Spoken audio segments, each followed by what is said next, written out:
18 wickets fell on an extraordinary opening day of the LV County Championship match between Northamptonshire and Lancashire at Wantage Road, where James Anderson outperformed everyone else. Batting first after losing the toss under grey skies, Lancashire lost Paul Horton to his 22nd ball when he edged Azarullah to Andrew Hall to go for a prolonged duck, prolonged a little more for a break for drizzle. Northamptonshire gave Ollie Stone a rare start and, during a very tight spell, he got one through Lewis Rees to bowl him for 8. Stephen Crook was then brought on to trap Ashwell Prince in front while playing no shot, a wicket which reduced Lancashire to 17 for 3 in their first game under new player coach Glenn Chappell. Things were to get worse for him as Andrea Agathangalu dragged Hall on after making a single, before Stone had Joss Butler caught behind to leave the visitors in a horrible mess on 24 for 5 in the 23rd over of the game. Scoring runs seemed to be almost impossible, and when Tom Smith also played Hall back onto his stumps, Lancashire were left reeling on 33 for 6. It was just what Northamptonshire would have wanted after their big loss to Yorkshire last week. Chappell was in already, and he and Luke Proctor had a big task on their hands to keep their side in this contest even at this very early stage. With a few risks being taken at least, both batsmen made it into double figures as they advanced the total by 29 as at last bats started to get on top of ball.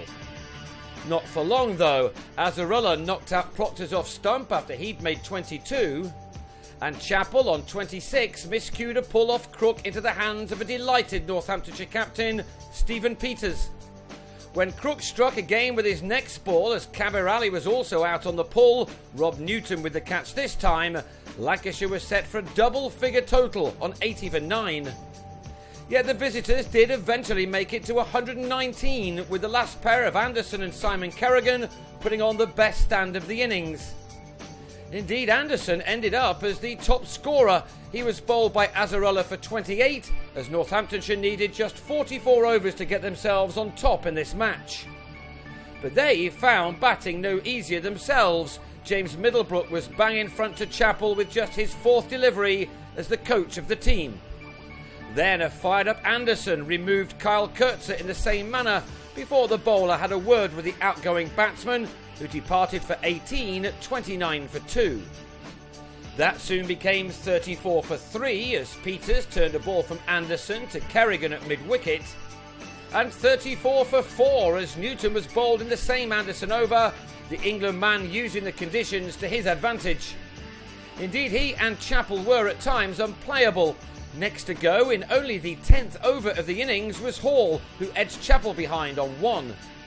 Northamptonshire were dismissed in just a session in that heavy defeat to Yorkshire last week, and it looked as if that might happen again until Matt Spreagle and Ben Duckett got their heads down for the fight as we finally saw the sun appear. Spreagle has already shown his fighting qualities with the bat this summer, and he needed to be at his very best along with Duckett, the two trying to make the most of having Anderson and Chappell resting after their explosive opening spells. 57 were added in 21 overs as at last the wickets stopped coming. So Duckett will have been disappointed to edge Kerrigan to Horton. After working so hard for his 35 runs, it ended a partnership which had at least put Northamptonshire on top. But Anderson then returned to the attack to restore parity by trapping Crook in front, with Lancashire leading by 9 runs. And they were still ahead by 3 when Anderson struck for a 5th time, his second 5-wicket haul of the summer. David Murphy was the 18th man to fall on this amazing day, another to go LBW. It was left to Spreagle and Stone to finally put their side ahead. They saw out the last half an hour to end the day on 133 for 8 with a lead of 14. Spreagle the hero for them with an undefeated 43 made in 3 hours. Anderson will hope to add to his figures of 5 for 37 when the second day gets underway.